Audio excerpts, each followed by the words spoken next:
Bueno, aquí habíamos empezado, es que me descentro eso, a mí me saca de la jugada cuando estamos haciendo esto, pero bueno.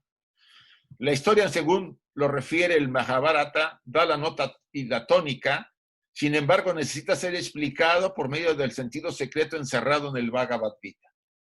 Es interesante que comenta Blavatsky que hay un sentido secreto en el Bhagavad Gita para poder entender en el Mahabharata el tema de los diluvios. Vamos a llegar a la conclusión al final de la sesión que ha habido varios diluvios, no nomás uno. Hubo, por lo menos yo encontré importantes 4 diluvios. Y además, y diluvios grandes. Y después ha habido pequeños diluvios, ¿sí? Marcados en ciertas zonas. Por eso es muy difícil en el sentido de, por ejemplo, el prólogo del drama de nuestra humanidad, la quinta, estamos hablando de la quinta raza, mientras estaba Vaisvata, van a ver a este personaje, es el Manú de la raza, tiene muchas interpretaciones. Entregado a la devoción a las orillas del río, imploró un pez su auxilio, es como una especie de mito, contra otro pez mayor que se lo quería devorar. El Manú Vaisvata lo salvó y lo colocó en un recipiente y en donde, desarrollándose más y más, le comunicó la noticia del diluvio venidero. Estamos hablando aquí de finales de la segunda raza, raíz, ¿sí? Cuando el Manú Vaisvata reúne a los representantes de las razas, bueno, me estoy adelantando, y en una nave, en una canoa, en un barco, salen para enfrentar ese diluvio. Este pez es el bien conocido avatar Amaksya de Vishnu. Le llaman Dagón. Estuve investigando sobre Dagón y hay mucho material sobre ese tema. Pero para no desviarme, porque Dagón viene que ver con la tradición caldea, aunque vamos a tocar algo, pero no vamos a entrar tanto al detalle. Entonces, si ustedes ven en este drama, en esta la quinta humanidad, porque también aquí se habla, porque Manú Vaisvata aparece varias veces, apareció al final de la segunda raza raíz, aparece al final de la cuarta raza raíz, ¿sí? Cuando desaparece la Atlántida, o sea, desaparece toda. Por eso aquí se menciona el drama de la humanidad en la quinta raza, ¿sí? O sea, lo vamos a ir mencionando varias veces. Es un personaje interesante, una mezcla de una jerarquía responsable de la generación de los seres. Casi al final vamos a ver las interpretaciones que hay y que se dan aquí a través de la obra. Dice acá, demasiado conocida es la fábula para que la repitamos acá, menciona Blavatsky. Vishnu ordena que se construya un barco en el cual se salva Manú, es el que va hasta atrás, si ustedes lo ven, en compañía de los 7 rishis, según el Mahabharata, aunque esto no se encuentran en otros textos. Parece que en los Puranas no están, pero sí está en el Mahabharata. Los 7 rishis representan a las 7 razas, los 7 principios y otras varias cosas, pues aquí hay además un doble misterio envuelto en esta alegoría múltiple. Más que poder entrar en los misterios que Blavatsky comenta en las alegorías que vemos y en los mitos, sabemos que tienen 7 interpretaciones la simbología, ¿sí? Ella a veces habla de la interpretación astrológica o antropológica, pero siempre deja que el estudiante sea el que investigue y trate de entrar en el concepto esencial. Creo que esto se va a aclarar poco a poco cuando vayamos avanzando en el tema que estamos tocando. Entonces, recuerden el tema del Manú Vaisvata, es muy importante. Y aquí está hablando de que los 7 rishis más el Manú salen en un barco guiados por un pez, el pez los va llevando, va arrastrando, es lo que dice la alegoría, para poder ayudarlos a que se salven del diluvio que había ocurrido. Hemos dicho en otra parte que el gran diluvio tenía varios significados y que se refería como también sucede con la caída. ¿Se acuerdan que la caída tiene que ver con la entrada de los Anishvata, las jerarquías de la mente a mediados de la tercera raza? ¿Sí? Se le llama la caída porque es un pasaje que aún no hemos estudiado, lo vamos a ver en las próximas, en la próxima parte de la antropogénesis. No creo que sea en esta, porque yo ya la he estado leyendo, sino en la siguiente. Estamos en la sexta, vamos más adelante, cuando se ven obligados la jerarquía a entrar obligadamente a las formas humanas que, bueno, semi-humanas que existían a mediados de la tercera raza. A eso se le llama la caída. Acontecimientos a la vez espirituales, físicos, cósmicos y terrestres, así como arriba es abajo. Entonces, aquí nos hace ver Madame Blavatsky que tienen varios significados los diluvios. El tema está en que nosotros nos hemos tragado un diluvio, el de Noé, por la tradición cristiana. Y ese es el menos importante, se puede decir. Tiene un enfoque que vamos a ver, porque recuerden que la tradición judía tomó mucho de los caldeos. Y hay una interesante versión que da Blavatsky más adelante, ahorita que veamos esa parte. Dice, el barco o arca, navis, es una palabra siendo el símbolo del principio generativo femenino. Ven que tiene una forma de luna, de media luna, la nave. Está representado en los cielos por la luna y en la tierra por la matriz, ambas siendo las barcas y portadoras de los gérmenes de la vida y del ser, que el sol o Vishnu, el principio masculino, vivifica y fecunda. Y aquí viene el primer diluvio. El primer diluvio fue un diluvio cósmico. Se refiere a la creación primordial o a la formación del cielo y de la tierra, en cuyo caso el caos y el gran océano representan el diluvio y la luna a la madre, de la que proceden todos los gérmenes de la vida. ¿Qué quiere decir? Que antes que el primer diluvio tiene característica cósmica. Fue cuando no existía ni planetas ni nada y empezaba apenas a formarse el sistema solar. Vamos a quedarnos con el sistema solar, aunque podríamos hablar del cosmos, ¿vale? O sea, el primer diluvio es cósmico. Y por supuesto, las aguas sabemos muy bien que estaba hablando de la seidad, de la materia, perdón, ¿sí? De aquellos velos que cubría a Parabrahman, o sea, al espíritu, a la seidad. En este tema es muy interesante retomar un punto. Si ustedes se acuerdan cuando estuvimos hablando de que cuando emerge todo de la seidad, ¿no? Dice, irradia en el huevo del mundo o en lo que va a ser el cosmos, irradia y se genera la primera diferenciación, o sea, el punto en el centro de la esfera, es el logos no manifestado. Estoy repitiendo lo que ya estudiamos y machacamos. Ese logos inmanifestado, a su vez, genera el triángulo famoso, ¿sí?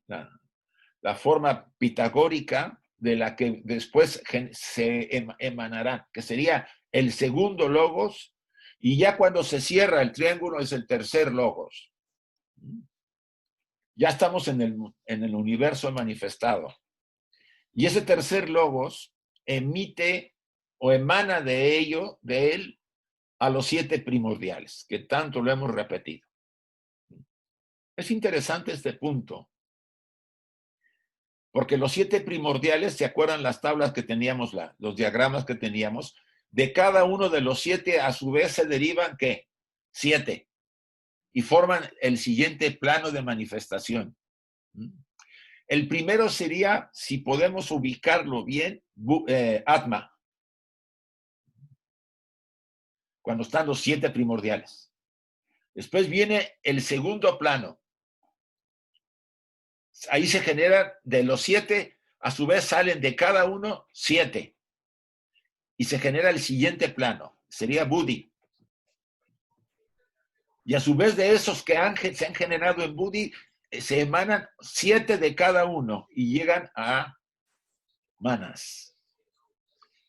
Esa es la jerarquía Manasaputra. Los Manasaputras, los poseedores del fuego de la mente, los que después serán los que entran en nuestros vehículos para darnos, no solamente encarnan en nosotros, sino nos dan la chispa. Esta metamorfosis es muy interesante y no la hemos tratado porque yo la encontré en los comentarios de Madame Blavatsky de 1889. Y estoy interesado en que la siguiente sesión volvamos a repetir esa parte y dar claramente la idea que ella plasma a los estudiantes, porque no viene así aclarado en la doctrina secreta.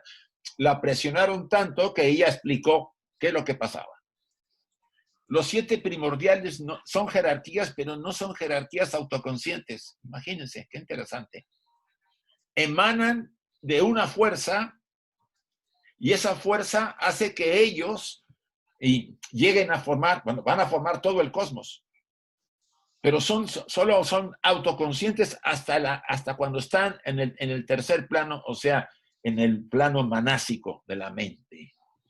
A mí me llamó mucho la atención y dije, esto lo vamos a volver a retomar y a explicarlo otra vez para todos, la siguiente sesión. Pero bien, retomemos. El primer diluvio cósmico se refiere a la creación primordial, que les quede claro, a la formación del cielo y de las tierras, en cuyo caso el caos y el gran océano representan el diluvio, ¿sí? Y la luna a la madre, que es la portadora de los gérmenes de vida. En este caso, la madre, la luna viene a ser Mula Prakriti, para que más o menos ustedes se vayan ubicando.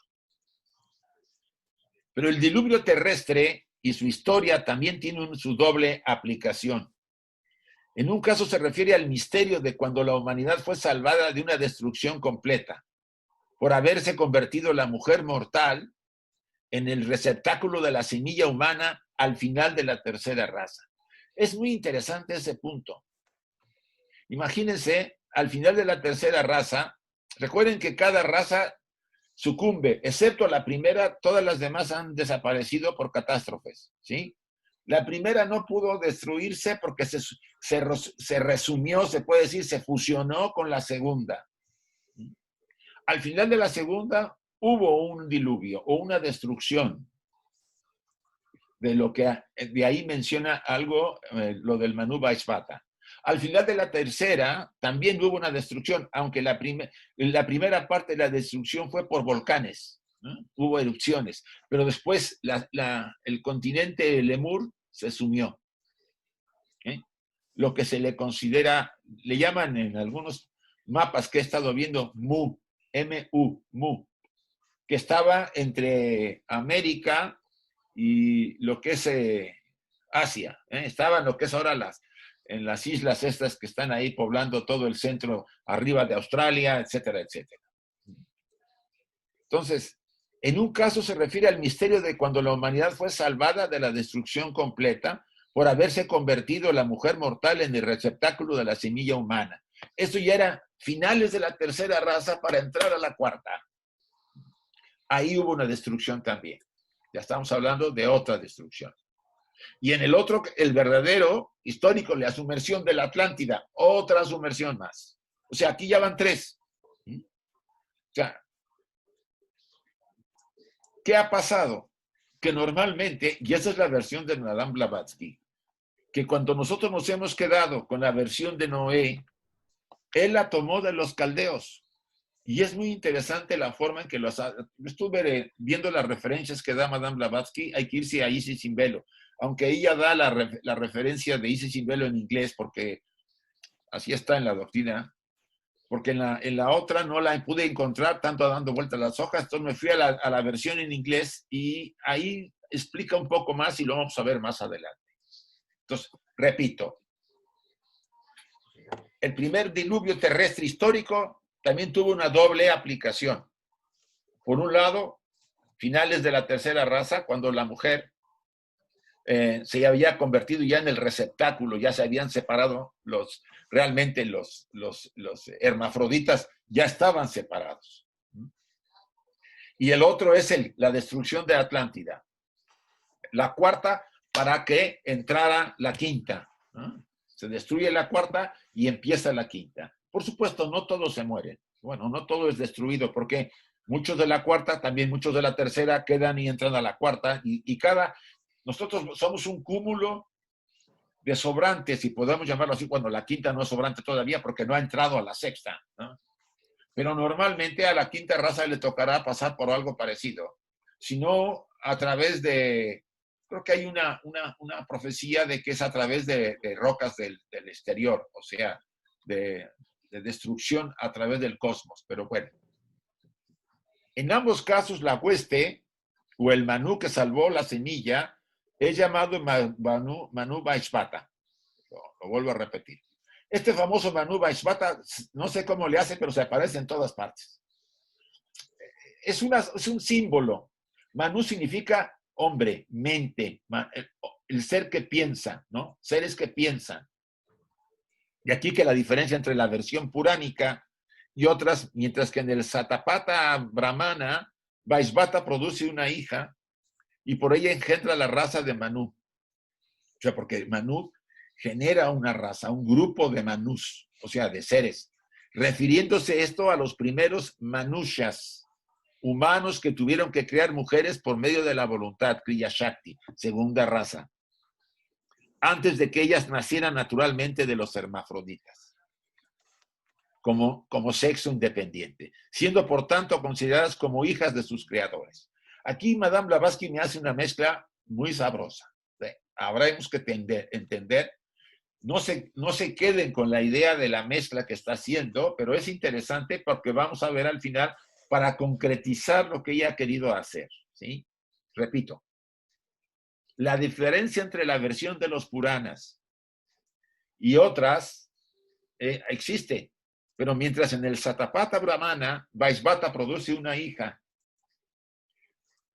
que la generó por Kriya Shakti, ¿no? Por el poder de la mente para generar otro ser. Refiriéndose estos a los primeros manushas humanos que tuvieron que crear mujeres por medio de la voluntad, antes de que ellas nacieran naturalmente de los hermafroditas, como sexo independiente, siendo por tanto consideradas como hijas de sus creadores. Eran sus hijas y sus parejas, o sea, porque con ellas tuvieron hijos.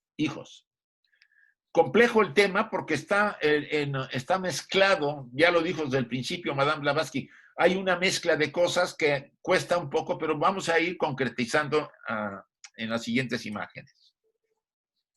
Los relatos puránicos representan a Ida o Ila como la mujer del Buda o la sabiduría.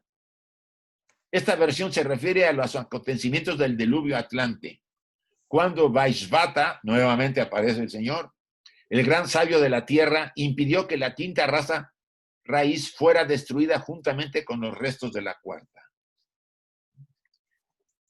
Esto se ve muy claramente en el Bhagavad Gita, donde se representa a Krishna diciendo: los 7 grandes rishis, los 4 manús anteriores participando de mi esencia, nacieron de mi mente.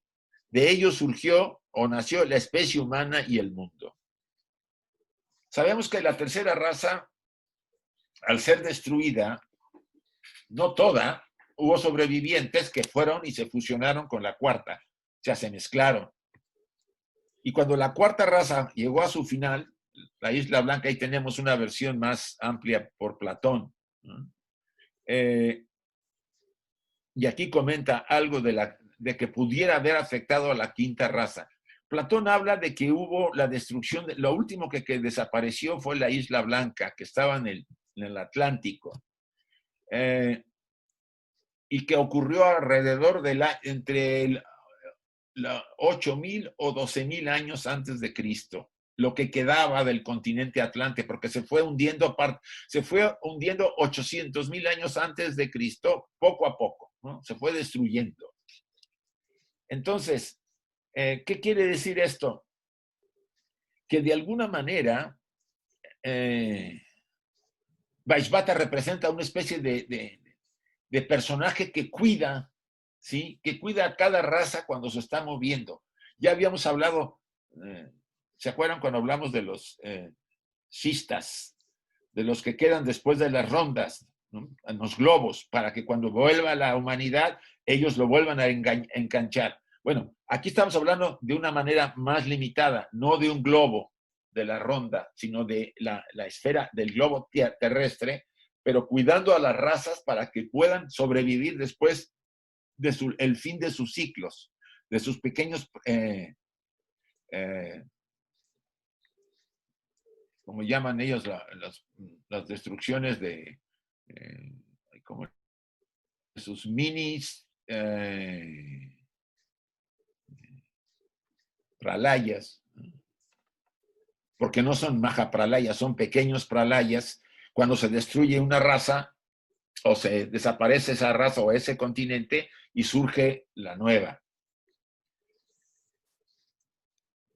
Aquí los 4 manús anteriores de los que menciona, entre los 7 son las 4 razas que habían vivido ya, porque Krishna pertenece a la 5ª raza y a partir de su muerte es inaugurado el Kali Yuga.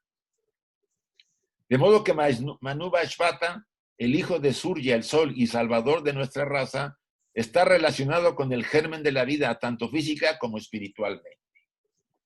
Él parece que es el que genera la vida y que en cada raza, después de su destrucción, está presente para tomar la parte que es necesaria para seguir generando la siguiente raza, como ocurrió al final de la 2ª raza, cuando los nacidos por el sudor, ¿se acuerdan? De los andróginos empezaron a aparecer los primeros nacidos por el sudor, y eso ya era el aviso de la siguiente 3ª raza. Entonces hubo una destrucción. Y ahí aparece él ya. El diluvio es innegablemente una tradición universal. Los periodos glaciales fueron numerosos y lo mismo los diluvios por varias razones. Mas, ¿cuál fue nuestro diluvio?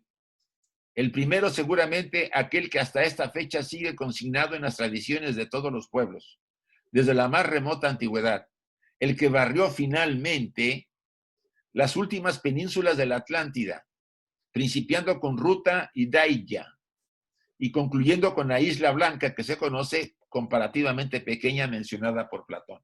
Y aquí aparece un diagrama de lo que más o menos hay sobre los planos de lo que sería Atlántida. ¿De acuerdo que mencionaba Platón que estaba más allá de las columnas de Hércules, ¿no? Del estrecho de Gibraltar, que así se le llamaba en aquella época?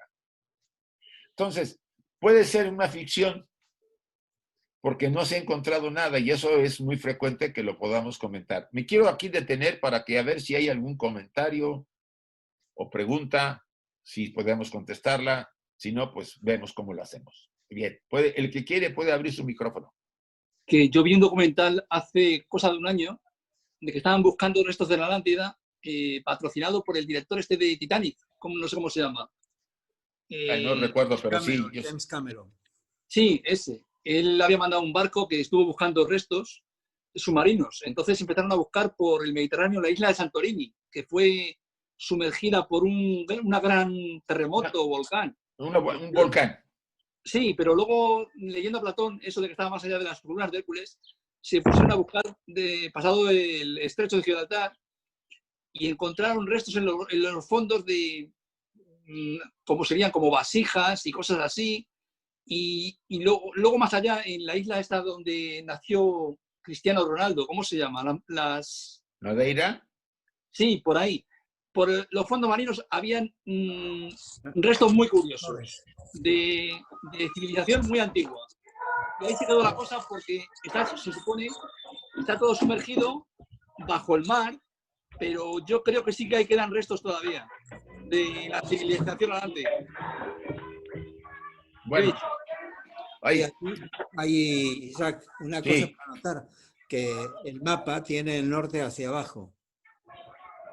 Como lo señala la flecha. Ah, sí, no, es que la foto está al revés, si te fijas. Está aquí España Sí, sí, sí. y aquí está África. Está como al revés la foto. Está a ver, las leyendas están al derecho, pero el mapa Sí, está dibujado la leyenda con está al el límite hacia derecho. abajo y Sí, de hecho aquí. tiene la flecha que lo indica. Sí, lo que pasa es que yo me pareció la que más o menos podía ubicar, pero está al revés la foto, está así. Es solo un detalle para que... Sí, sí. Perdón, alguien tiene ahí prendido la... Ay, Dios mío, con los que dejan prendida la... Que cierren Otra los cosa con la micrófonos. isla... Ah, Sí, es que se oye fatal, yo estoy oyendo fatal, ¿eh? Muy mal. No me llega bien. también hay una investigación que dice que la isla Poseidonis la última, los últimos restos de la Atlántida podrían estar en Cádiz. Ajá, también yo le he oído algo de eso, sí. Sí, porque hay unas ¿cómo era que se llamaba esto? Bueno, hay unos terrenos que a vista de satélite se ven ciertos patrones circulares. Podrían haber sido enterrados ahí. Perdona, Carlos, no se te oye porque hay alguien que tiene el micrófono abierto y hay niños y se escuchan los niños, por favor. Es Tere Corona. Ya estoy silenciando voluntariamente a Forciori. Ya lo cerré. Vale, perdona, Carlos, sigue. No, nada, eso, nada más que decía que había algunas investigaciones que ponen, que dicen que esa isla citada por Platón y todo, que justamente como estaba más allá de las columnas de Hércules y que coincide con unos anillos o unos patrones que hay en el territorio, en la zona de Cádiz, que están semi-enterrados o semi-cubiertos por el agua, aparentemente, o que están ahí en zona de maresmes, y que entonces, bueno, estaban investigando eso, ¿no? Nada más. Sí, yo también supe de esa investigación porque Platón da a entender que la Isla Blanca, antes de que se empezara a destruir totalmente, permitía y facilitaba pasar a América a través de ella. O sea, había islotes alrededor y facilitaba eso. Bueno, va a ser muy complicado porque si está realmente en el fondo y con tanto tiempo que ha pasado, yo lo veo muy complicado. Pero bueno, se asume que estaba ahí, ¿no? Una cosa, Indalo, porque esa es otra cultura que está por allí, por Almería, por Cádiz y todo, Indalo, ¿tendría que ver algo con eso o esto es posterior? ¿O no se sabe? Ah, eso no lo sé.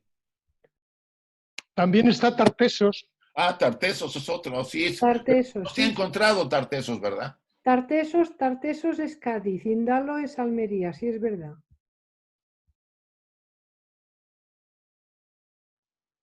¿Alguna otra aclaración? Vamos a ir avanzando para acabar. Me ha llamado la atención, Isaac, una cosa, Sí. y es cuando has hablado del primer triángulo arriba y luego ese descenso hace varias diapositivas atrás. Sí. Y entonces comenzabas por Atma, pero en el diagrama que tiene el primer tomo de la doctrina secreta, es un diagrama donde Blavatsky, o quien lo confeccionase en su momento para ella, pone un triángulo arriba que ocupa los tres primeros planos. Ajá. Adi, Anupadaka, Atma. Porque entre Adi y Anupadaka están todas esas jerarquías que están trabajando para la manifestación. Sí. Y luego el siguiente, el que conforma el primer triángulo, pues es Atma, es decir, Adi, Anupadaka, Atma. Y ella pone, dice, y de estos no hace falta decir nada, porque como Atma es universal, no hay separación, todavía es uno, y a partir de ahí empieza la descripción de los globos. Pues mira que en el primer tomo. En los comentarios te lo dice. Cosa interesante. Mira. Habría que buscarlo. Mira, hay unos comentarios acá, te lo digo porque yo estoy en esto metido hasta el... me ha llamado la atención, ¿no? Lo que dice ella, dice, a ver aquí...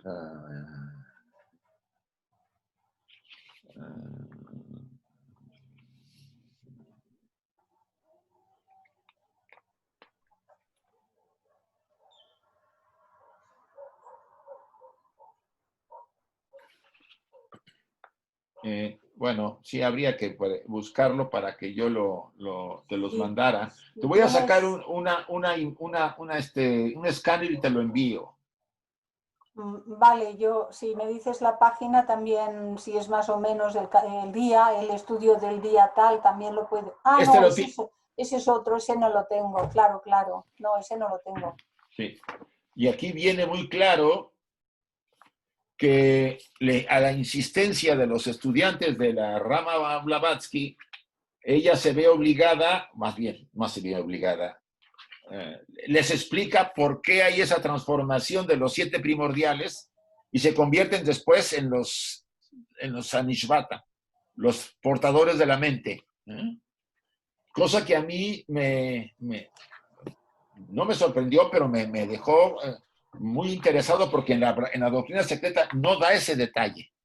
Lo voy a buscar, le saco un escáner Sí, y se los envío si quieren a todos para que más o menos la siguiente sesión lo podamos hablar con más calma. sí, porque puede ser muy interesante. Vale. Sí. ¿Sí? ¿Alguien más? Si no, proseguimos.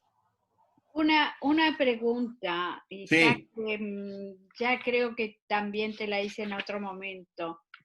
¿Qué se sabe auténticamente, si tú lo has investigado, sobre esa civilización de los Dagón? Bueno, yo estuve investigando un poco, a ver si estábamos hablando de...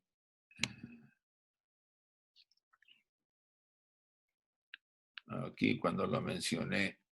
Sí. Dagón, sí. Aquí aparece, si te fijas tú, en la tradición caldea, un hombre con una parte de pez, si te fijas. Sí. Y al principio, aquí está otra vez. Ese es Dagón. Sí, Que pero era, sí, además de ser una alegoría, porque sí, además de tener una simbología, sí, sí, sí.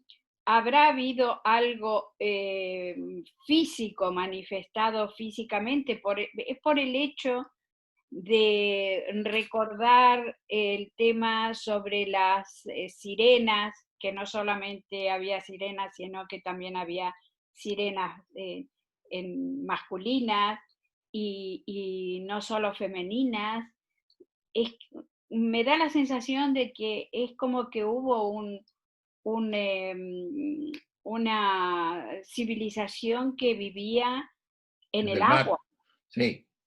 Es interesante que los caldeos lo tienen más claro. En la tradición caldea, en las tablillas que se han encontrado, se habla de esa relación con ese pueblo, un pueblo que vivía en el mar. Entonces, Ah, ahí se cruza un poco con la tradición hindú de Dagón, ¿sí? Porque claro, es que tiene que haber algo real y fehaciente de la existencia de esos seres.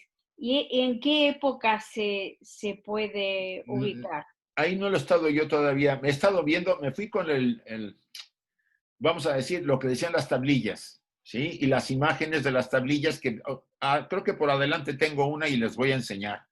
Pero sí hay un cruce entre esa información y lo que los hindúes hablan del avatar que era un avatar de Vishnu. Se llamaba Matsya, el primer avatar de Vishnu.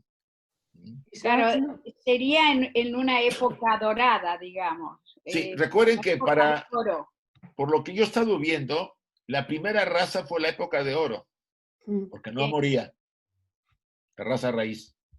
La segunda raza, la raza hiperbórea, fue la época de plata, Sí. porque había entre comillas, eran más divinos que humanos, si podemos llamarlo así. Sí. Ya empezaban con hueso a finales de la segunda raza, ¿sí? Ya empezaba a haber huesos, etcétera, etcétera. La cuarta raza es la de bronce, la quinta raza, la tercera raza es la de bronce. ¿No? Sí. Ya era la semi-espiritual. Pero Está cuando... ahí, ubicada en ese límite, diría. Sí, semi-espiritual, pero como dijo Alberto la vez pasada, todavía muy etérea, porque yo he estado metiéndome más en otros pasajes y sí, casi hasta el final de la tercera raza era semietérea y empezaba a solidificarse cuando entraron a lo más sólido que fue la cuarta raza. ¿Sí? Entonces, es cierto, de lo etéreo empezaron a solidificarse, vinieron los huesos de la segunda raza, finales de la segunda, cuando empezó también a los nacidos del sudor, que ya era entrada a la tercera y hubo una destrucción de la segunda. En la tercera, pues empezaron los hermafroditas, etcétera. Viene la mente a la mitad de la raza. Después de ahí empieza cada vez más a que el hermafrodita era más hombre, o más masculino, o más femenino, hasta que se separa al final de la tercera raza. Por eso se le atribuye a esa parte de la raza, a la última parte de la tercera raza, Lemur, la simbología que guarda Set, ¿sí? Set no era un individuo, era una raza, era un grupo, se le llamó a esa humanidad. Ya estaba más separada y ya empezaban los hermafroditas ya eran cada vez más minoría y ya había más mayoría de los que serían después los humanos como los conocemos ahora. Se destruye esa raza o se desaparece el Lemuria y entramos a la cuarta. Sobrevivientes de la tercera entran a la cuarta o son parte de la cuarta, se mezclan y empieza otra vez otro proceso. Disculpad, hay 2 líneas en el glosario, solo 2 líneas sobre Dagón, sí, pero encierran algo que hay que buscar. Sí. Dice que significa pez y también Mesías. Ajá. Dagón era Oanes, el Oanes, hombre pez caldeo. Exactamente. El misterioso ser que surgía diariamente de las profundidades del océano, sí, para enseñar a la gente toda ciencia útil. Se le denominaba a sí mismo Anedotus. Y hay que ir a buscar la palabra. Dice, veas esta palabra. En otro momento me dedicaré a rastrear hasta dónde me lleva esto. A ver, ¿a dónde te lleva Dagón? Sí, claro, porque luego hay que ir a buscar el Oanes y hay que buscar el Anodotus y a ver si de ahí se tira más, ¿no? Se puede tirar del hilo, que digo. Eso. Vale. Muy bien. Muchas gracias. Al contrario, prosiga. Sí. Si hagas un comentario en el libro de Axiomas, para quienes lo tengan, en la página 259 viene todo un capítulo que nos habla las razas raíces y sus continentes. Y en la página 287 y 292 trae diagramas de lo que es o fue la Atlántida. Y es un conjunto de citas de la doctrina secreta. Sería bueno pues revisarlo, estudiarlo. Sí. Como que ahí está integrado todo. Sí, porque lo que hizo Sordo fue un resumen, ¿no? Sí, una síntesis. Una síntesis, sí. El de Axiomas, el de las tapas rojas. Eso, el de Axiomas. Vale. Ese es bastante interesante porque tiene una síntesis de muchas cosas y puede ayudar en un momento dado. Lo están estudiando en Arjuna, creo, por lo que yo me enteré. Bien, si no hay más preguntas, proseguimos, chicos. Perdón, ¿qué libro es este? Se llama Axiomas. Yo no lo tengo acá, sino que el título completo es Principios, Axiomas y Doctrinas de la Filosofía Esotérica, enseñados por Blavatsky. Pero es bastante bueno porque tiene un resumen de casi todas las reglas, todas las declaraciones. Vale la pena tenerlo para consultarlo. Gracias. Bien. Mas todas esas alegorías son ecos más o menos imperfectos de la tradición inda tocante al gran cataclismo que cayó sobre la cuarta raza. Verdaderamente humana, aunque gigantesca, lo que precedió a la raza aria. Sin embargo, como acabamos de decir, la leyenda del diluvio, como todas las demás leyendas, tiene más de un significado. O sea, en realidad la más fuerte de todas estas catástrofes, de estos diluvios, fue el final de la cuarta raza para dar nacimiento a la quinta. Entonces, ¿qué es lo que más ha quedado? Y que el tema con la concepción que en la Biblia menciona, creo que en el Éxodo, no, en el Levítico, creo que lo escribe, lo menciona, me parece, no estoy muy seguro. Se refiere en teogonía a las transformaciones precósmicas, a correlaciones espirituales y también a las cosmogonías subsiguientes. A la gran inundación de aguas, la materia en el caos, despertado y fertilizado por aquellos rayos espirituales que fueron absorbidos y perecieron en la misteriosa diferenciación. Misterio precósmico, prólogo del drama del ser.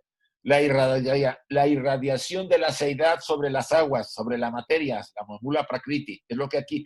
Es que Blavatsky usa una forma poética que puede en un momento dado ser algo de dificultad para entenderlo, pero hay que leer yo más que entre líneas, entre palabras. Dice, la gran inundación de las aguas, la materia, acuérdense que la materia es mula prakriti, en el caos, despertando y fertilizando por aquellos rayos que emanaron de la seidad, rayos espíritus, que fueron absorbidos y perecieron en las misteriosas diferenciación. Misterio precósmico, prólogo del drama del ser. Nosotros hemos estudiado esta parte y en los pasajes que vimos en anteriores estanzas se habla de que la seidad irradia sobre las aguas primordiales, sobre Mula Prakriti, la materia primigenia, y de ahí surge el primer punto en el centro del huevo del mundo, que ese es el logos inmanifestado. Ya sabemos después que viene el segundo logos y el tercer logos, y ya viene el universo. La primera creación, recuerden que hay dos creaciones, la noumenal, que ya la vimos con insistencia, y la fenomenal, la segunda. ¿No? Ya estoy repitiendo, pero para que se ubiquen ustedes.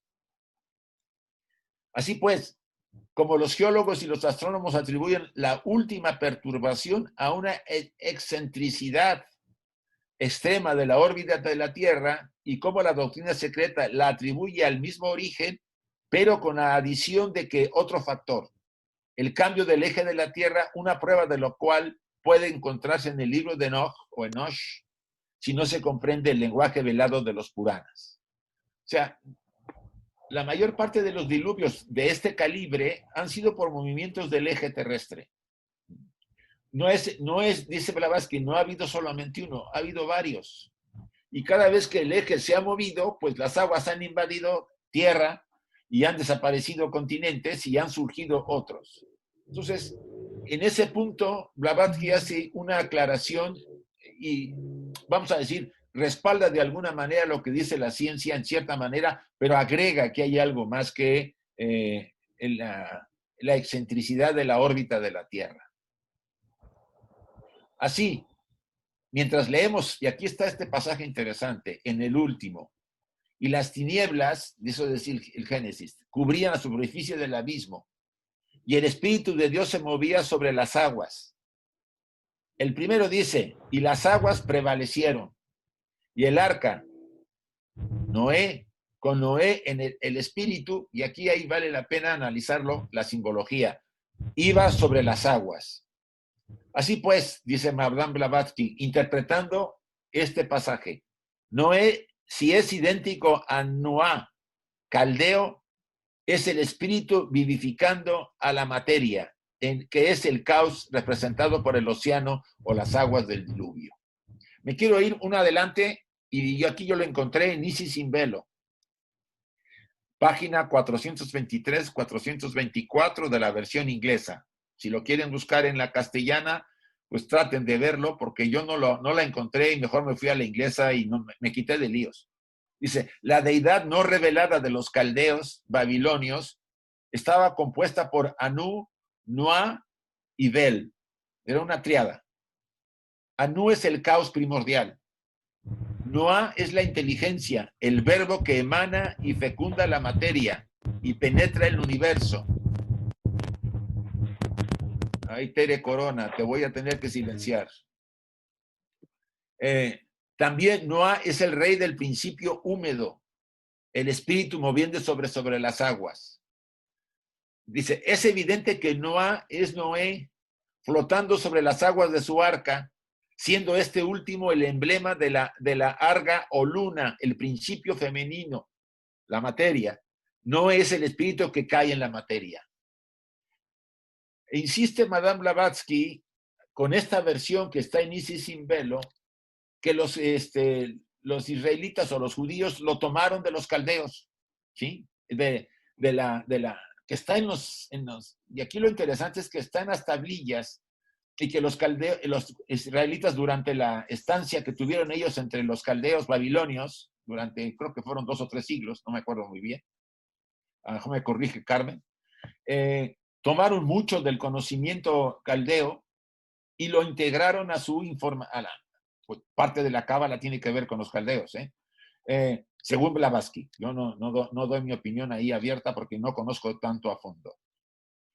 En otras palabras, parece ser una adaptación, de acuerdo a Blavatsky, cuando lo interpreta, de la visión caldea de cómo el espíritu fecunda la materia. El espíritu es Noé, o Noah, la segunda deidad de la Trinidad.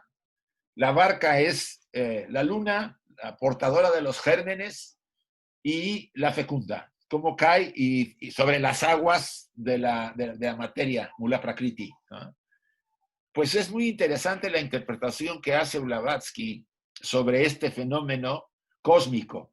Yo me regreso al anterior, voy a regresarme al anterior para que más o menos acabemos. Dice, así pues, Noé, si es idéntico al Noah caldeo, es el espíritu vivificando a la materia, que es el caos, representada por el océano o las aguas del diluvio.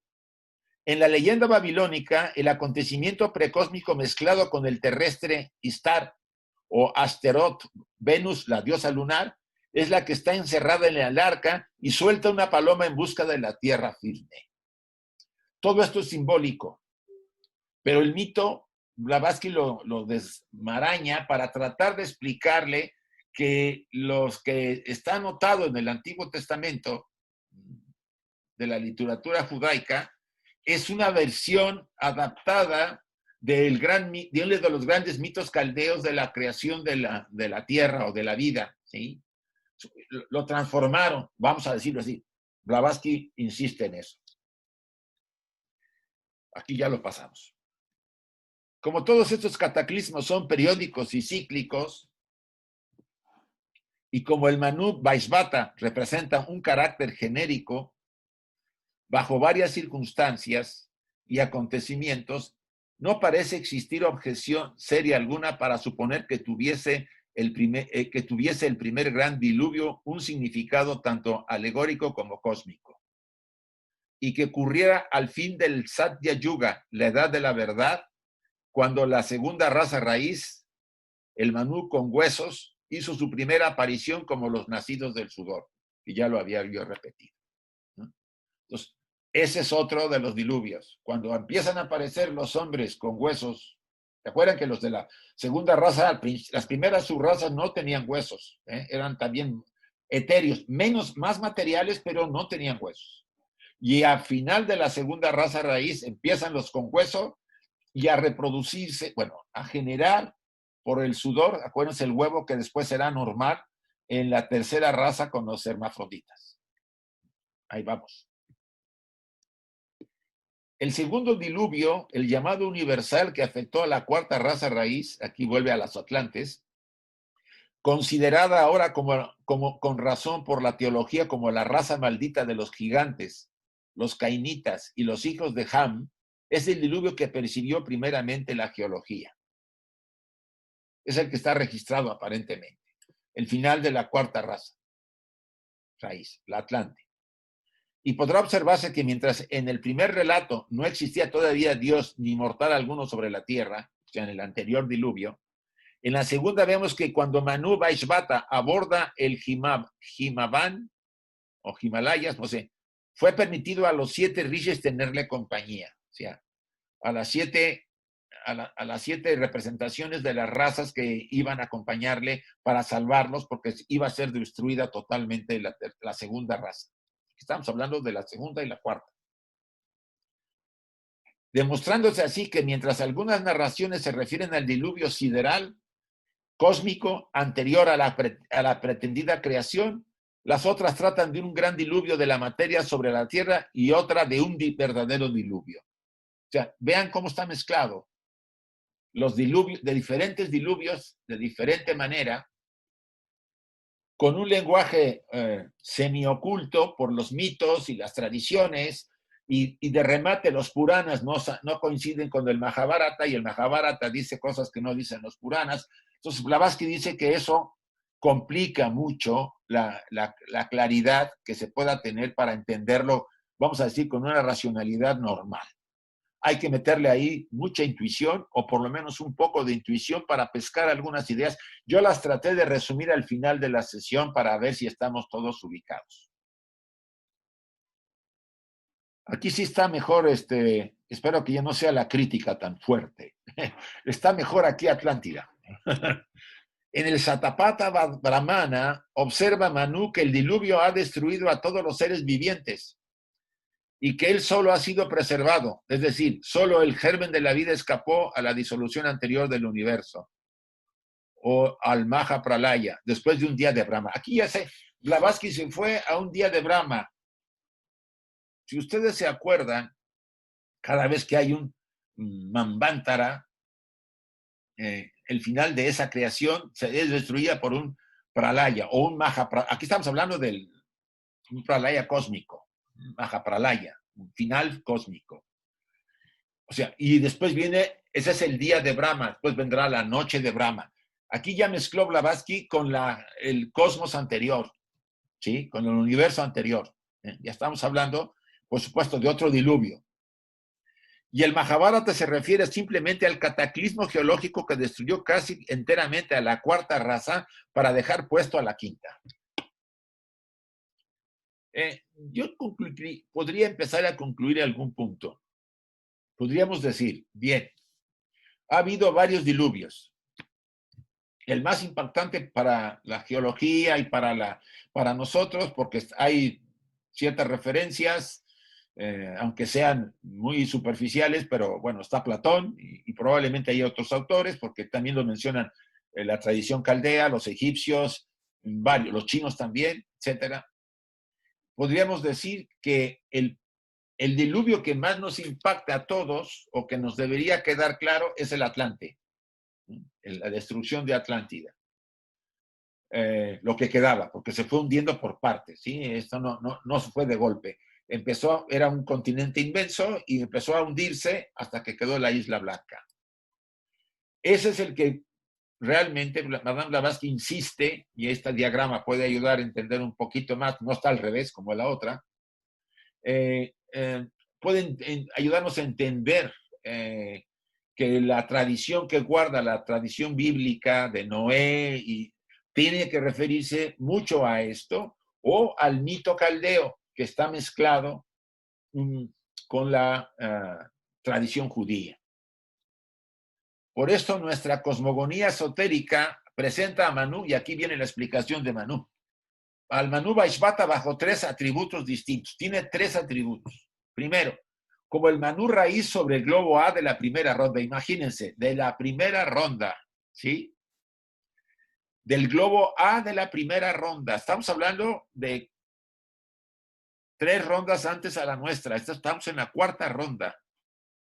Y ya el personaje Vaishvata ya viene desde ahí cuidando a la raza humana. Bueno, lo que va a ser, porque está en el globo A de la primera ronda. Vaishvata, que vale también la pena investigar. Yo estoy investigando sobre él para ver si la siguiente sesión les doy algo más. B, como el germen de vida sobre el globo D en la 4ª ronda, o sea, en el nuestro. ¿Sí? Estamos en la cuarta ronda, y el globo D, el sólido, es en la Tierra. Entonces, él es el germen de vida, por eso cuida de los diluvios, del diluvio de la segunda raza, en la destrucción de la tercera y la desaparición de la cuarta, para ayudar a la quinta. Él está guardando el germen de vida para que sobreviva a las destrucciones.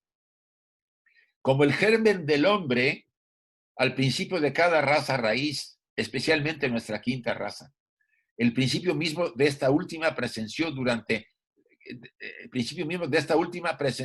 el Dvapara Yuga. Bueno, un término hindú, no sé qué significa porque no tengo la referencia ahorita aquí. Vale.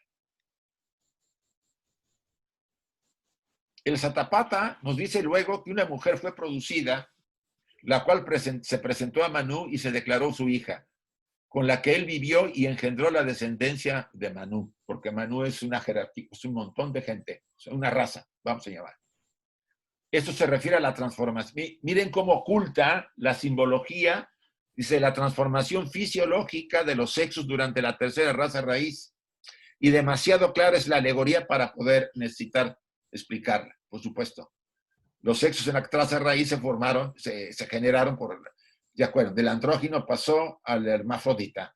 Y ya solo hasta el final de la tercera se separaron los sexos verdaderamente, en hombre y mujer separados. Y esta es la última, creo que, bueno, hay un himno. Dicen las leyendas exotéricas que deseando el Manu Vaishvata crear hijos, ofreció un sacrificio a Mitra y a Varuna, pero efecto de un error del Brahman que oficiaba, solo obtuvo una hija, Ila o Ida. Aquí vuelve a repetir Blavatsky, no, estamos repitiendo lo que dijo al principio. Entonces, por el favor de las dos deidades, que en este caso era Vishnu y Shiva, cambiase su sexo y se convirtiera en un hombre, Sudyumna. Luego convirtiese de nuevo en una mujer, y así sucesivamente, añadiendo la fábula que Shiva y su consorte le satisfacía que fuese varón durante un mes y hembra durante otro. Debe haber sido un folclore eso. Esto se refiere directamente a la tercera raza raíz, cuando los hombres eran andróginos y después hermafroditas. Concluyamos este pasaje o este párrafo de los diluvios. Dice, el gran diluvio tiene varios significados y se refería como tal, sucede a la caída, acontecimientos a la vez espirituales, físicos, cósmicos y terrestres, fisiológicos, cósmicos y terrestres. Entonces aquí hay una mezcla. El primero, diluvio precósmico, creación primordial o formación del cielo y la tierra. Segundo diluvio, el final del Satya Yuga, cuando la segunda raza raíz, el Manu, apareció como nacidos para salvar a los nacidos del sudor que estarían en la tercera raza. Tercer diluvio, el final de la tercera raza raíz, destrucción primero por volcanes, porque fue por erupciones, y después se sumergió, hundimiento de Lemuria, o Mu, como se le llamaba. Y el cuarto diluvio, que es el que conocemos, que más hay idea, es el de la inmersión de Atlántida, para darle paso a la quinta raza, a la raza aria, o indoaria, como quieran llamar. Este resumen lo saqué después de haberme metido en todas las vamos a decir, diluvios que se mencionan, o que utiliza la palabra diluvio para declarar la desaparición de una raza y el surgimiento de otra, incluso para la aparición de nuestro sistema solar o nuestro universo sujeto al sistema solar. Vale. Lo abrimos para las preguntas finales, chicos.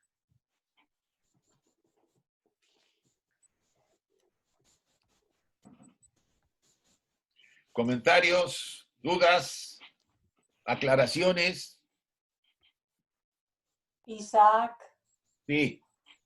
Lo que has leído de Dvapara, que dices, esto no sé qué es, en el glosario dice que es la tercera de las 4 edades en la filosofía inda.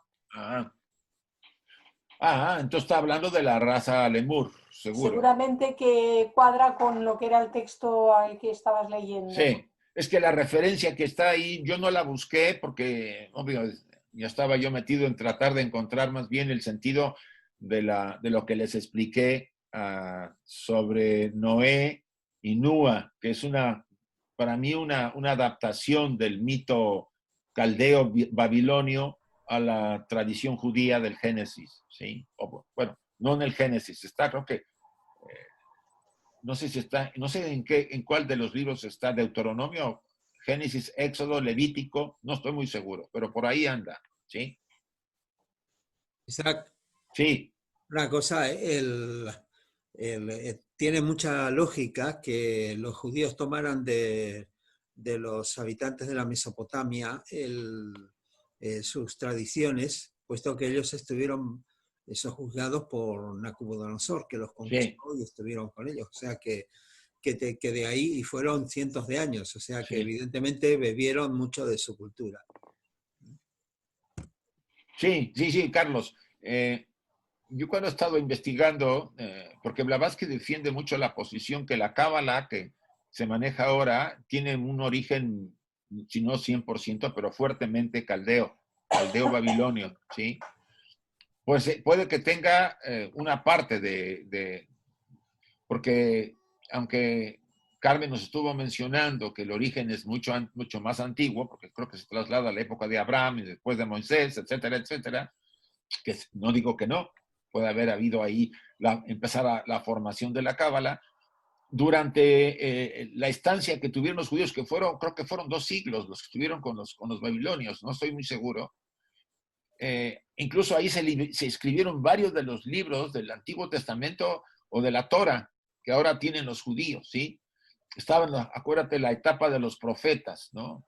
Isaías y todos estos profetas que eran muy importantes, pues vivieron en esa época, ¿no? En la época de estar sojuzgados por los caldeos babilonios. Hasta ahorita, que yo me acuerde más o menos, salvo que Carmen tenga alguna aclaración. Carmen.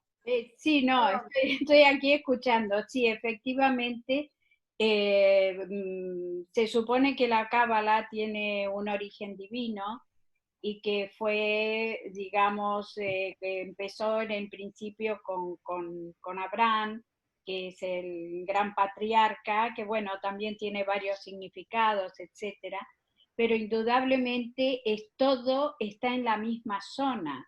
Sí. Es esa zona de la Mesopotamia, esa zona de Babilonia, todo está contenido en aquella época, en ese mundo que era donde surgía, digamos, el conocimiento. Entonces, obviamente, también hay conocimientos que se recogieron de Egipto, sí, porque también han recogido mucho, entonces han ido agregando, por eso es como universal.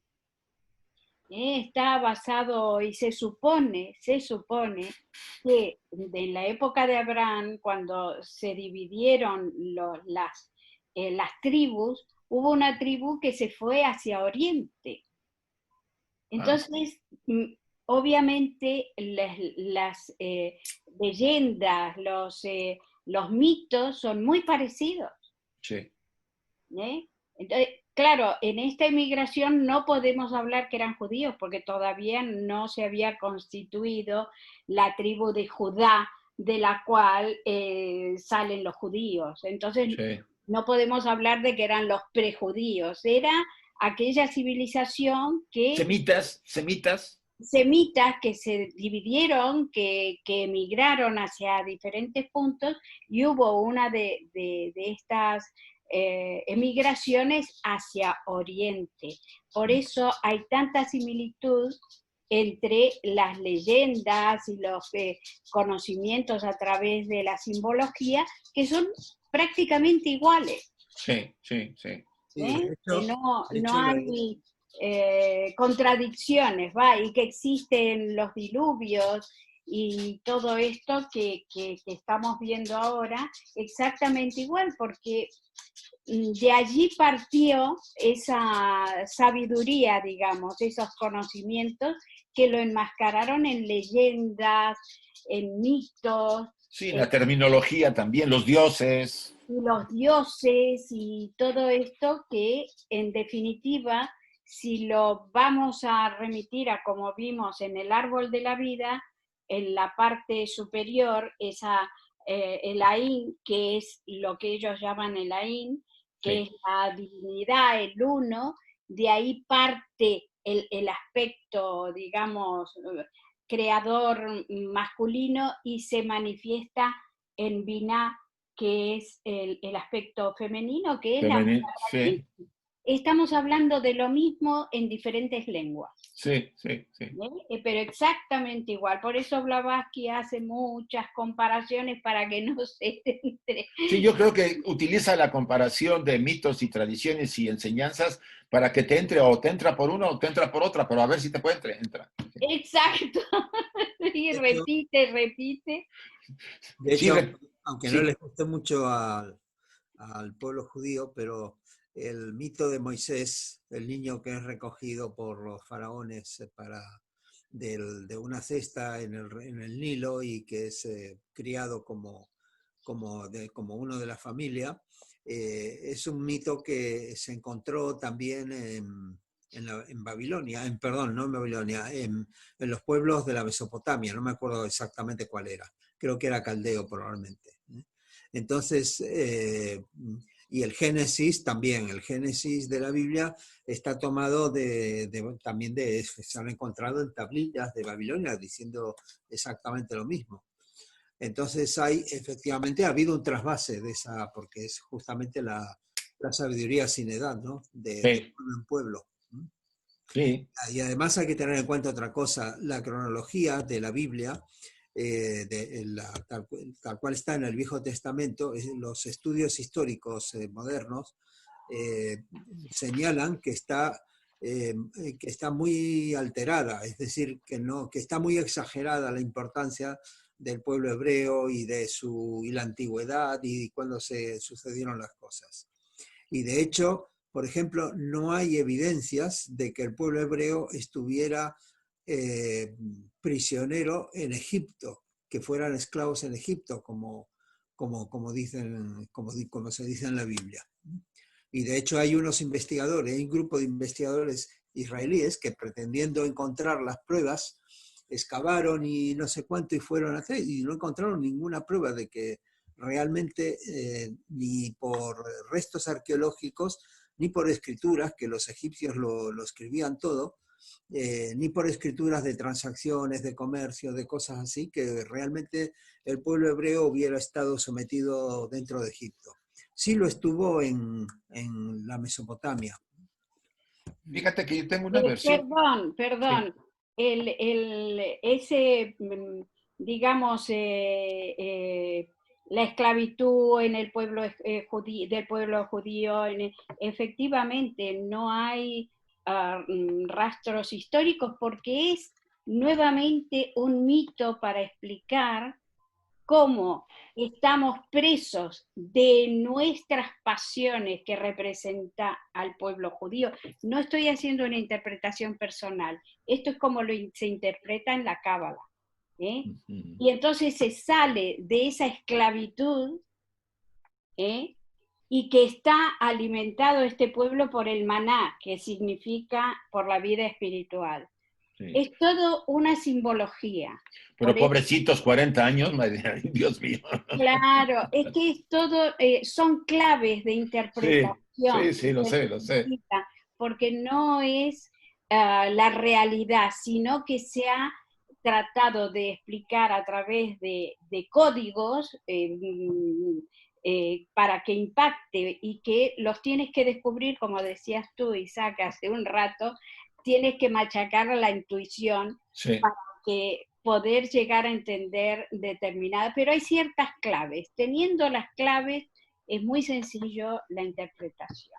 Sí, recordemos que las grandes verdades eran ocultas desde finales al desaparecer Atlántida, los conocimientos se tuvieron que ocultar, porque realmente parte de la destrucción de ese continente o de ese pueblo, de esa raza, se debió al mal uso del conocimiento, ¿no? Entonces, Blavatsky lo insiste, ¿no? La Biblia, como ciertas obras, tienen muchas claves para ser interpretadas. Y entonces, la misma doctrina secreta, ¿no? Yo leyendo, ahorita estaba yo metido en Luz en el Sendero, decía Mabel Collins, no es leer entre líneas, es leer palabra por palabra, porque ahí hay significados que usted tiene que intuir. Cuando habla de la... ¿Sí? Esto es justamente, está escrito, se fue trasladando toda esta historia. Es lo mismo que la historia de Jesús, igual. Sí. que no... Es todo un proceso, el proceso iniciático mostrado en las diferentes fases. Sí. Entonces, volvemos un poco a lo mismo. Lo que hay que hacer es ir un paso más allá. En lo que yo dije en mi intervención, leer entre líneas, no se puede leer textualmente. Obviamente que hay muchas lecturas, pero si nosotros estamos en este camino para aprender a leer más allá de lo que dicen las letras que están en el papel. Sí, Blavatsky lo insiste mucho eso, Carmen, que ¿Sí? le llaman la letra muerta, ¿sí? Exactamente. El interpretar al pie de la letra, o sea, lo sabemos muy bien, en pasajes de la Biblia, del Nuevo Testamento, de los Evangelios, hay pasajes que te hablan de cosas de la reencarnación, etcétera, pero si lo lees a la letra, al pie de la letra, no le entiendes nada de eso.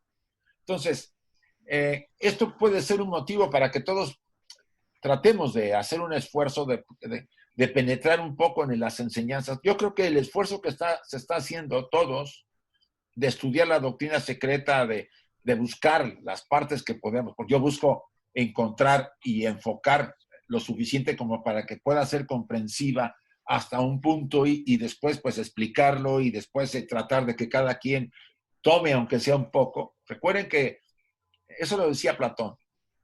Usted primero, cuando ve una idea, un concepto, una verdad, primero se centra en ella y medita un poco en ella. Después trata usted de hacer un diagrama de ella, de ese concepto, de esa verdad. Es obvio, cuando usted hace un diagrama, eso se reduce, pierde fuerza, o sea, pierde profundidad. Pero es la manera en que yo puedo entenderlo después cuando investigue más a fondo. Porque si no, no se entendería. Es un método, el método platónico, que a mí me parece muy interesante, usando los diagramas, etcétera, etcétera. Bien. ¿Alguna otra pregunta, comentario? Una cosa. Enoch, si uno va a la Biblia, por alusiones, ¿no? Que aquí habla de Enoch y Enos y todo eso. Cuando habla de los descendientes, que allí aparecen, como tú dijiste el otro día, varios Adanes, porque son diferentes razas, todas terminan con Enos o Enoch. Y muchas veces dice, y Dios se lo llevó, sí. o tal, ¿sabes? Y parece como que un poquito enlaza con lo que decías tú, que el Manú coge como la esencia de todo lo que ha sido y lo preserva para la siguiente, ¿no? De alguna forma. Sí. Igual era algo para mirar también. Sí.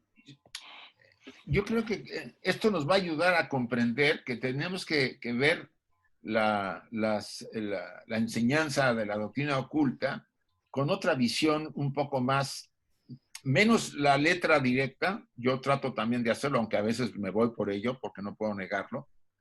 Investigar, por ejemplo, qué es Satya Yuga, qué es Vaisvata, qué es Mu, por qué le llaman Mu, no Lemuria. O sea, y uno va a encontrar, como dice Clarisa, le vamos a encontrar a Dagón, que es muy interesante el tema, vamos a encontrarle significados y nos va a iluminar ciertas ideas que a lo mejor no las teníamos tan bien claras. Entonces, ese es el esfuerzo que quiere que hagamos, Madame Blavatsky. En el Bhagavad Gita, Vaivasvata es el abuelo tanto de Kurus como de Pandus. Es el abuelo. Pero claro, esa es la simbología de dónde procede toda esta humanidad, ¿no? Sí. Y él está arriba. Sí. Es el abuelo. Y por lo que tú has estado explicando, cada vez que va a terminar una raza, no hay un corte, sino que hay un solapamiento de los que quedan, que son el germen de los que se van a ir incorporando, los que quedan, que no son destruidos. Y ahí dice, Vaivasvata es el germen del siguiente. Pues claro, ¿por qué? Porque son los principios superiores que siempre han de ser el germen de lo que va viniendo. En lo superior no se puede perder, aunque lo inferior se destruya. Está muy bien, sí, está bien. Sí, Abby. Cuando antes de que la Atlántida se hundiera, como estaba diciendo Clarisa, salieron varias emigraciones. O sea, cuando tú decías que iba el Manú con los 7 Richie en la barca, que se salvaban, ¿no? Que eran los que se salvaban y llevaban el germen de la vida, pues se puede referir a esas emigraciones que iban cada una por un sitio y iban formando las nuevas razas. Sí. Que se puede referir a eso también. Sí, fíjate que para el final de la cuarta raza, Manu Vaishvata va con 4, porque eran las 4 razas que habían existido. Claro. Si fijas, es interesante porque hasta cambian. Primero eran 7, después de la final de la segunda. Ahora son 4. Sí. Y eso es interesante porque te va a dar la idea de que eran las 4 razas previas a la quinta que iba a empezar. Claro, porque cada raza trae lo de la anterior. Sí, claro. Sí. La que más trajo, bueno, la que desapareció, pues se puede decir, y que quedó fusionada con la segunda, fue la primera raza. Entonces, si uno lee de esta forma las enseñanzas, uno va poco a poco a aprender ese lenguaje. Yo no digo que sea fácil y no digo que va a ser a la primera, pero con un esfuerzo, con diagramas que a veces pongamos, y que cada quien se centre en algunas ideas que pueda captar, poco a poco se va a abrir esa parte, porque esto lleva un poco de tiempo, ir acostumbrándonos a encontrar la clave o las claves o el investigar, por ejemplo, las palabras son bastante positivas porque son palabras las que tenemos que ver más que las frases. Bien, chicos, ¿alguna cosa más? Hoy están muy calmados, qué bueno, me alegra. Es que el tema está apasionante, ¿eh? Muy... Yo quería recomendar el libro de Geoffrey Hodgson, El lenguaje oculto de la Biblia, que explica muchas partes oscuras, y hay una traducción en español, pero creo que la versión inglesa es más completa, porque son varios libros. Entonces explica muchos pasajes del Antiguo Testamento. Y puede ser muy interesante para ampliar conocimientos, porque es que ese libro parece que le fue editado por un maestro. Muy bien. Ese libro es muy recomendable. Vale, gracias. Yo sí, Alberto. A ver, Antonio, tengo uno, pero es uno solamente en castellano. Ya, pero yo estaba mirando en Amazon y hay unos cuantos más. Ah, sí, ¿eh? Tienes que leer en inglés, pero merece la pena. Ya. A ver, Había levantado la mano Pedro. Sí, Pedro y creo que Alberto, creo, no estoy seguro. A ver, Isaac, de alguna manera los místicos de las diferentes religiones a su manera seguían la sabiduría perenne. Sí, si tú por ejemplo, hay una de los ejemplos más interesantes, es el de este místico cristiano San Juan de la Cruz, ¿sí?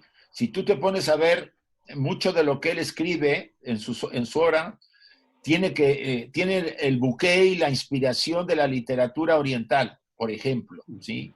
E incluso parte de sus ejercicios. Hay un librito que editó,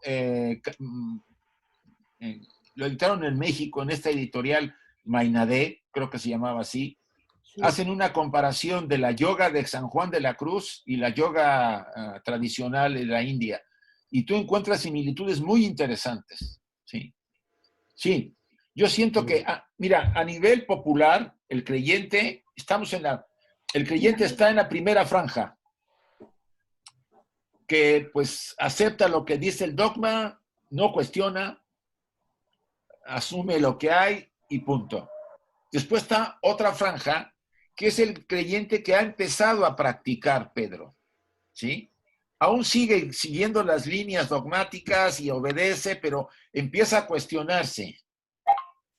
Y en la siguiente franja ya está el que está investigando y viviendo lo que ha encontrado. Y empieza a convertirse en lo que sería un místico. Algo que ya difiere. Todos los místicos, para mí, todos los místicos de todas las tradiciones se tocan la mano. Sean cabalistas, sufís, hindúes, cristianos, todos hablan del mismo idioma porque están en el centro. Están inspirados. Sí. Porque ya no sé, fíjate, el problema de San Juan de la Cruz es que ya no seguía el patrón que le querían marcar su guía religioso, ¿no? Ya iba como Santa Teresa de Jesús a lo suyo, porque la inspiración ya le venía del corazón. No necesitaba que de afuera le estuvieran diciendo. Y eso, por supuesto, a los ortodoxos de todas las tradiciones les mueve demasiado, porque ellos se van a la letra, al dogma, y el místico realmente lo hace a un lado y lo vive por ejemplo, vive el ejemplo del Maestro Jesús, ya no lo repite, lo vive. Decía Teilhard de Chardin, teólogo francés, dice, el cristiano ha dejado de imitar la vida del Cristo y se conforma con creer. ¿Sí? Hablo general, ¿sí? Hay gente muy devota, pero en general se ha perdido y nos vamos sí creo, pero pues vivo como me da la gana. Y ese es el gran tema de la mayor parte de todas las tradiciones, ¿eh? Porque, bueno, algunas quizá menos que otras, pero vamos a hablar así. Gracias. A ti, Pedro. Isaac. Sí.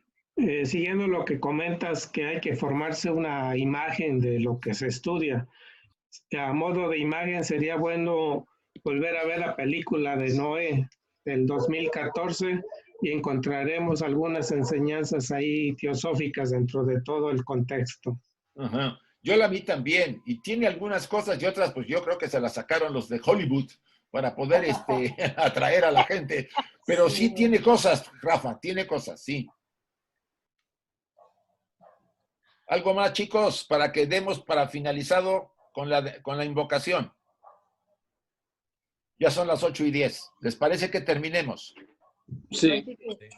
A ver, vamos, cierren sus micrófonos y para que podamos repetir todos al unísono. Bueno, yo digo la frase y todos lo repetimos, por favor. Oh vida oculta que vibras en cada átomo. Oh luz oculta que brillas en cada criatura.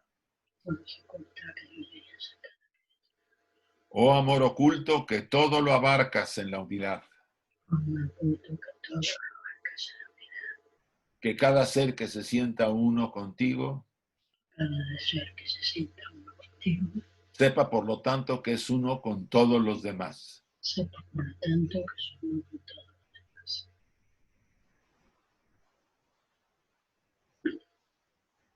Gracias a todos y así sea. Gracias a todos.